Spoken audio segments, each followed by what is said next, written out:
Você também sente que a política parece que não funciona no Brasil há décadas, né? A economia não avança, a vida não melhora, e a cada notícia ruim, um escândalo, a gente parece que perde a esperança de novo no nosso país. Tá todo mundo no Brasil meio que cansado, e é uma sensação generalizada de que dificilmente as coisas vão mudar. Os palácios do poder parecem meio que habitados por uma classe à parte de todos, uma casta de políticos sem moral, cujas ações impedem, dia após dia, a maior parte da população de ver um país funcionar. Mas e se essa sensação de colapso não for um acidente? E sim for um projeto montado para impedir o Brasil de se desenvolver e para manter a população desorganizada, impotente, sem esperança, enquanto uma oligarquia financeira saqueia o nosso presente e vende o nosso futuro? Nesse vídeo não vamos apenas mostrar os sintomas da nossa doença. A gente vai fazer um diagnóstico profundo dessa infecção. A democracia no Brasil não morreu, mas ela está indo em direção a esse colapso. Então, primeiro a gente precisa entender qual é o padrão de desenvolvimento econômico que foi imposto no Brasil e por que as instituições políticas perderam toda a moral diante da população. E tudo isso começa na década de 1980 e 1990, quando os políticos no Brasil decidiram implantar um projeto que se chama de neoliberalismo. Com o mantra sedutor da globalização e do livre mercado, o Brasil abriu as portas a todos os produtos estrangeiros, reduzindo deliberadamente a função do Estado como indutor do desenvolvimento nacional. O resultado foi uma hemorragia. A nossa indústria de transformação, que representava 35% em 1980, representa hoje míseros 14%. Não é um declínio natural, é uma desmontagem planejada. Trocar a nossa capacidade de produzir riqueza no longo prazo por uma enxurrada de produtos importados e pela vontade de ganhar lucro no curto prazo. E quem pagou essa conta foi o povo brasileiro. Esse projeto gerou uma desigualdade brutal. O 1% mais rico ganha 31 vezes mais do que o 50% mais pobre no país. Gerou a precarização do trabalho, jogando 40% da força de trabalho na informalidade, sem direitos, sem previdência, sem aposentadoria, sem dignidade nenhuma. E o crescimento médio da economia foi de só 2% nas últimas décadas, enquanto entre 1940 e 1980 chegou a 7,5%.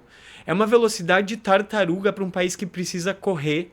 E ainda que o salário mínimo tenha aumentado um pouco nos últimos anos, o salário médio da população tem caído há muito tempo. E agora imagina que em algumas capitais do Brasil, por exemplo, o preço médio dos imóveis subiu acima de 15%. Isso é um pesadelo para a juventude que está olhando para o futuro e está vendo que não tem perspectiva nenhuma. Esse modelo deu muito errado para a maior parte da população, mas ele deu muito certo para uma quantidade muito pequena de pessoas que se enriquece com o desmonte do Brasil, que privatiza as nossas riquezas naturais, que força o Estado a cortar custos para a população no geral em educação, em saúde, em segurança pública. Agora vamos ver como esse projeto opera dentro da política brasileira. Com a redemocratização na década de 80, uma quantidade enorme de partidos apareceu no Brasil de todas as cores diferentes. A cada 2 anos, um espetáculo se repete. Os políticos circulam pelo país, apontam o dedo para os adversários, falando tudo quanto é tipo de acusação, olham para as pessoas e prometem mundos e fundos que ecoam nas esperanças mais profundas das pessoas. Mas eis o truque de mágica. Os políticos chegam no poder e parece que eles repetem o mesmo roteiro, independentemente do partido que sejam. Troca o partido, mas não troca o sistema. Lideranças que estão no poder há décadas perpetuam suas dinastias, mas ao invés de deixar um legado de progresso, eles deixam um legado de cinismo na nossa cultura. Não é à toa que, segundo uma pesquisa recente, 84% dos brasileiros não confiam nos partidos políticos. O presidencialismo de coalizão virou um negócio. O voto está à venda. Os partidos chegam ao poder, os políticos são eleitos e eles formam um acordo de gabinete em que tudo que importa são os cargos e as verbas. Hoje existe um abismo intransponível entre os políticos eleitos e os eleitores que votaram neles. A política virou meio que um fim em si mesmo. É o jogo do poder pelo poder. É como se o povo brasileiro tivesse pagado o ingresso para uma peça que não pode mudar o roteiro. Hoje existe um abismo intransponível entre os políticos eleitos e o povo que vota neles. Há um jogo do poder pelo poder. Nessa peça, os políticos são todos atores. Eles falam um roteiro ensaiado, eles mentem o tempo todo. E nós, os eleitores, temos que pagar o ingresso para ver essa peça, mas essa peça é muito ruim. O resultado final de décadas desse projeto é uma sensação corrosiva, a de uma política sem moral, uma política que é cheia de vícios e muito poucas virtudes. Os políticos profissionais, na busca oportunista por cargos, por dinheiro, por poder, eles operam uma lógica que torna a falsidade a norma. Eles não ocupam espaço público para elevar esse cargo, para dar um bom exemplo, para servir a sociedade, mas para saquear o dinheiro público, gerando essa deterioração moral da sociedade. E aí que nasce o sentimento de nojo, a crença de que todos os políticos são corruptos, de que só os mais inescrupulosos, os piores, chegam ao topo. E é assim que morre o ideal político, que morre o sonho coletivo com um país melhor. A pessoa comum, o trabalhador, o cidadão de bem, não se vê representado nesse circo. E ao se afastar, ele deixa um vácuo de poder que é imediatamente ocupado por esses mesmos interesses ruins.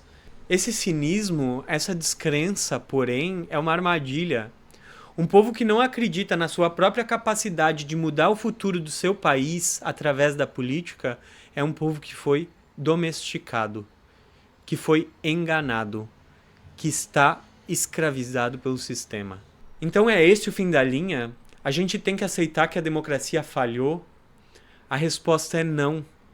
Entender que o sistema partidário, que as lideranças estabelecidas faliram, não estão mais conseguindo dar as respostas necessárias, é o primeiro passo para nós, o povo brasileiro, e principalmente a nova geração, fundar uma nova república.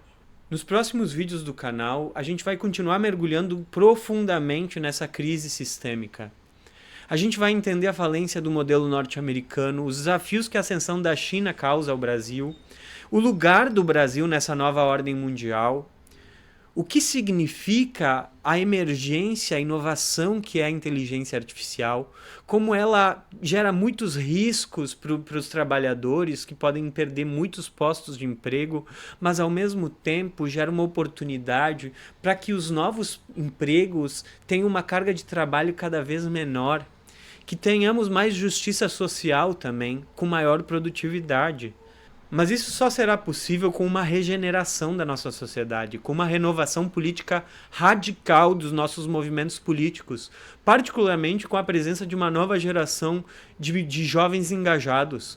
Nós precisamos pensar, refletir sobre um projeto nacional de desenvolvimento baseado na soberania nacional, na sustentabilidade, na geração de empregos e na justiça social para o povo brasileiro inteiro. A gente precisa deixar de ser individualista. A gente tem que parar de pensar no nosso próprio umbigo, querer lucrar com o espaço de poder que a gente vence quando a gente ganha eleição. A gente precisa viver em solidariedade, dedicar a nossa vida à melhoria da vida de todos os brasileiros. Isso que a gente está vivendo não é uma crise terminal do país. Essa revolta que a gente sente contra uma política sem moral é um parto doloroso, mas necessário. A velha ordem está morrendo e uma nova ordem está lutando para nascer. E se você quiser fazer parte dessa mudança, então se inscreve no canal, comenta e compartilha o vídeo. Porque despertar é o primeiro ato da nossa evolução.